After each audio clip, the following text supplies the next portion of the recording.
de la segunda emisión de Señal Informativa. Estimado maestro, qué gusto saludarle. Bienvenido. Muy buenas tardes. A mí me da más gusto saludarle y escucharla y que esté ahí en la conducción del programa. Gracias, maestro.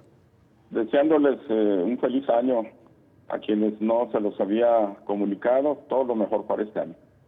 Adelante y muchísimas gracias. Este día vamos a hablar de las repercusiones que en el presupuesto de egresos de la Federación y del Gobierno del Estado y de los gobiernos municipales va a tener la presencia tan prolongada de esta pandemia. Sobre todo en el sector salud, pues se han tenido que etiquetar presupuestos, se han tenido que programar el gasto de cantidades muy fuertes para atender los problemas de la pandemia. Yo creo que los ciudadanos en común a veces no tenemos la idea de todo lo que se está gastando con motivo de esta pandemia, pero la idea es el día de hoy comentar algunos puntos que nos pueden servir para darnos una idea del presupuesto que se va a ejercer en esta materia. En primer lugar, se considera que pues la pandemia del COVID-19 o SARS-CoV o coronavirus ha afectado la economía y la convivencia social de nuestro país. Por eso es que todos los niveles de gobierno han tenido que etiquetar recursos para ejercerlos en la atención de las consecuencias de esta pandemia de acuerdo a las atribuciones que conforme a la Constitución y a las leyes les corresponden.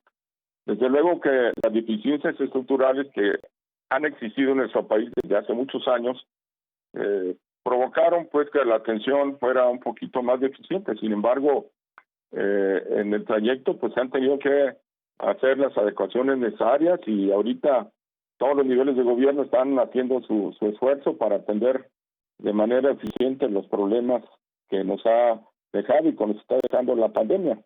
Como hemos dicho en anteriores ocasiones, no todo es responsabilidad del gobierno, también los ciudadanos tenemos que poner de nuestra parte.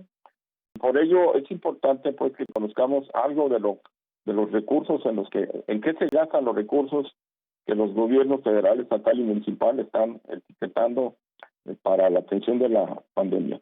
Para el año 2021 se autorizó el ejercicio del presupuesto federal de 6.295.736 millones de pesos. Se tuvieron que etiquetar recursos para el gasto de salud y aunque al inicio de esta administración federal hubo una serie de cambios en materia de salud porque se decretó la extinción del Seguro Popular y se aprobó la creación del Instituto de Salud para el Bienestar, pues esos cambios tuvieron que también repercutir en lo presupuestal. El gasto en materia de salud, el gasto que ejerce el gobierno federal, se da por conducto del Instituto Mexicano del Seguro Social, el ISSSTE, el Fondo de Aportaciones a la Seguridad Social, las aportaciones a la Seguridad Social que tiene la Secretaría de Marina, la Secretaría de la Defensa, la Secretaría de la Salud, y desde luego pues también están incluidos los servicios médicos que presta la paraestatal Pemex. El año pasado se autorizó un ejercicio de 687 mil millones de pesos para ejercer en estas instituciones del sector salud. Sin embargo, a la mitad de año tuvieron que autorizar ampliaciones presupuestales.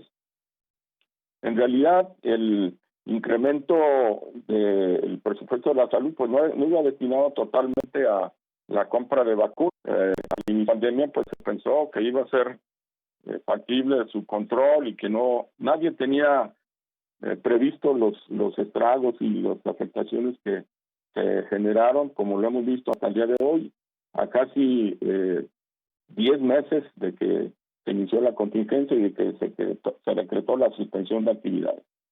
Los diputados federales el año pasado autorizaron un incremento de hasta 180 mil millones de pesos para crear un fondo para la prevención y atención de la emergencia sanitaria. Y en términos generales, los gobiernos federal, estatal y municipal han tenido que adecuar sus presupuestos para atender esta prioridad. Por eso el tema de hoy se llama así, la atención de la pandemia, pues es una prioridad presupuestal en el 2021. Esas autorizaciones, esos incrementos van encaminados a muchos gastos que vamos a mencionar enseguida algunos.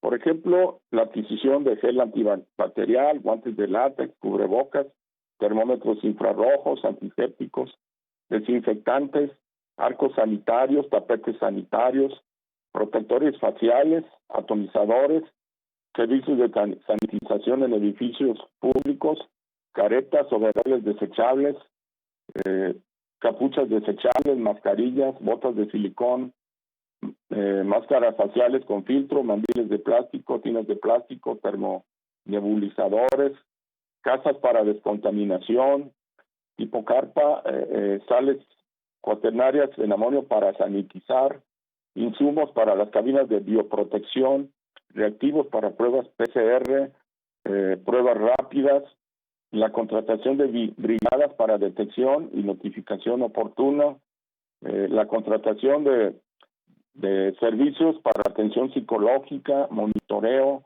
y medición en el manejo de crisis emocionales, las campañas de difusión a la población para las medidas de prevención, aislamiento social, mitigación de efectos, la habilitación de líneas de transporte para médicos, la contratación de operadores para las unidades que van a transportar a los médicos, el complemento de este gasto derivado de la contratación de médicos y personal de la salud en forma eventual. Se han tenido que contratar por periodos eventuales a médicos, enfermeras, etcétera. También se contempla en esos gastos el apoyo a micro y pequeñas empresas para que puedan mantener algunos empleos de sus trabajadores. La compra de ventiladores para cuidados intensivos, los ventiladores, compra de pruebas de laboratorios, etcétera. Una serie de gastos que, pues definitivamente los gobiernos no tenían previsto, ni el federal, ni el estatal, ni el municipal, y por ello se han tenido que hacer las adecuaciones correspondientes. El gobierno de Jalisco tiene la disponibilidad de 1.500 millones de pesos para la atención de las consecuencias y todo lo que tenga que ver con la pandemia del COVID-19, y desde luego pues contando con las participaciones federales que en este año pues se disminuyeron quizás por decisiones políticas o quizás por decisiones económicas. El hecho es que Jalisco está recibiendo y va a recibir en este año una participación federal menor a la del 2020. ¿Cuál es el reto de la problemática presupuestal que nos deja la pandemia del COVID-19? Pues es que los gobiernos tienen que ejercer de manera eficiente el presupuesto, tienen que ejercerlo de manera honesta, transparente y adecuada. Desafortunadamente, en contingencias y casos de fuerza mayor, en ocasiones anteriores ha habido casos de personas que hacen mal uso de esa facultad del ejercicio presupuestal. Los mexicanos, los jaliscienses, pues tenemos que dar un voto de confianza a las autoridades para que ejerzan adecuada y honestamente el presupuesto y que no se distraigan los recursos para otra cosa, los que están etiquetados para el problema de la pandemia, que no se distraigan para otra cosa que no sea evitar, prevenir los contagios y atender a las personas que ya están contagiadas. Ojalá y la aplicación de las vacunas se instrumente una estrategia adecuada, eficiente, rápida, justa, que no vaya a haber desvíos como ya hubo 2 o 3 en los que personas con privilegios, según se dice, han obtenido la vacuna sin esperar el turno, que pues por lógica y por seguridad ha decidido el gobierno. Por ello es que apostamos a que el presupuesto se ejerza adecuadamente. Estamos conscientes que hay afectaciones económicas y todos tenemos que apretarnos el cinturón, pero es todos, no nada más unos y otros no. Ojalá y pronto veamos la solución de este problema, empecemos a ver la disminución de los contagios y desde luego la disminución de los fallecimientos. Es mi colaboración por hoy y me da mucho gusto saludarle. Igualmente, estimado maestro, nos oímos y nos vemos dentro de 8 días. Muy bien, muchas gracias, buenas tardes. Muy buenas tardes.